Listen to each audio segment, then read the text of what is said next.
Presentation.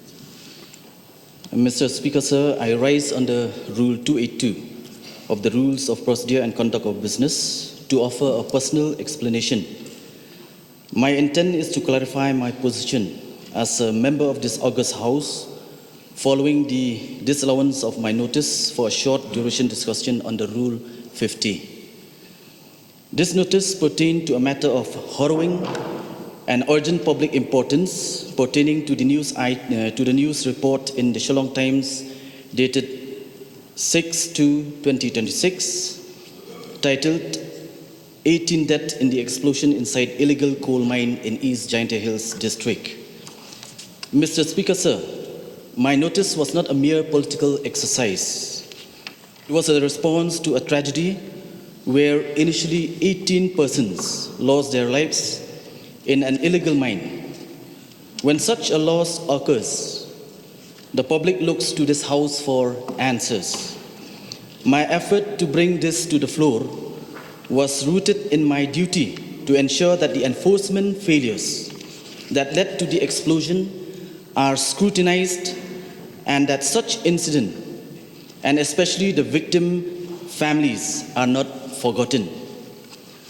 The motion was disallowed on the grounds that the matter is subjudice.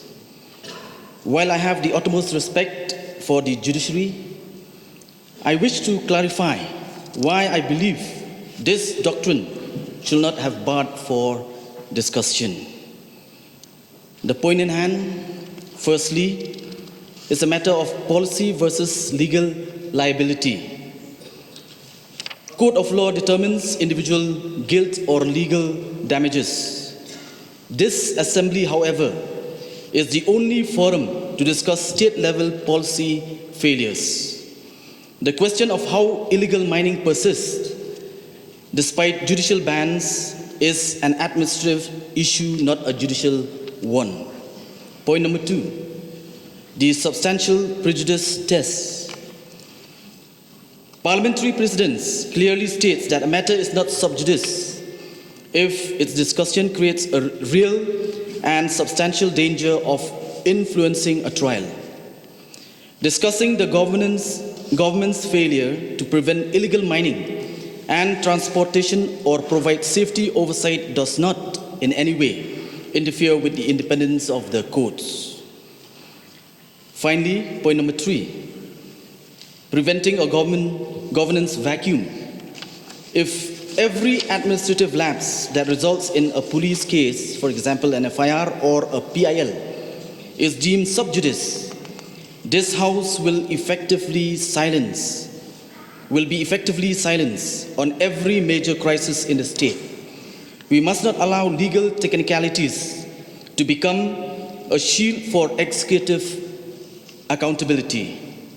And in conclusion, I sought this discussion because more than 30 families are mourning, and the state silence in this House is perceived as indifference.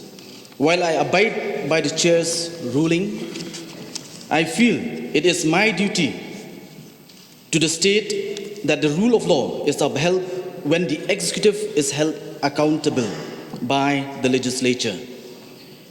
To treat the lives of those who tragically died as a mere legal technicality is a disservice to the mandate given to us by the people of the state.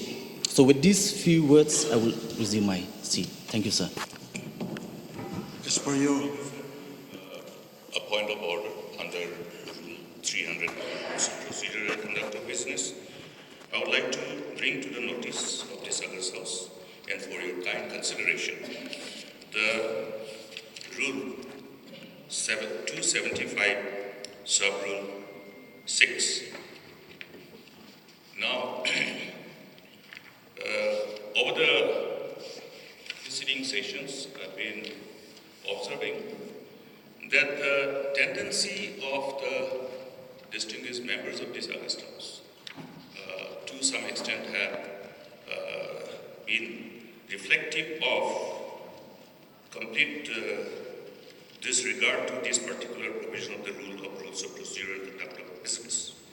Because yesterday during the question hour. While the Honorable Chief Minister should have addressed to the chair, he has directly said that don't interfere.